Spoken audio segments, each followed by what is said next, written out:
اے پیغمبر، لوگ تم سے شراب اور جوئے کا حکم دریافت کرتے ہیں، کہہ دو کہ ان میں گناہ بڑے ہیں اور لوگوں کے لیے کچھ فائدے بھی ہیں، مگر ان کے گناہ فائدوں سے کہیں زیادہ ہیں۔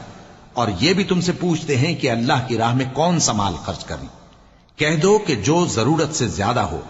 اس طرح اللہ تمہارے لیے اپنے احکام کھول کھول کر بیان فرماتا ہے تاکہ تم سوچو، یعنی دنیا اور آخرت کی باتوں میں غور کرو۔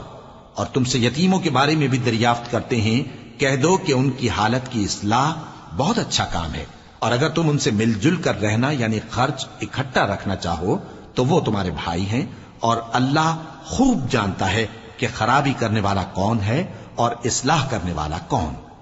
اور اگر اللہ چاہتا تو تم کو تکلیف میں ڈال دیتا، بے شک اللہ غالب ہے، حکمت والا ہے۔ اور مومنوں، مشرک عورتوں سے جب تک وہ ایمان نہ لائیں نکاح نہ کرنا، کیونکہ مشرک عورت خواہ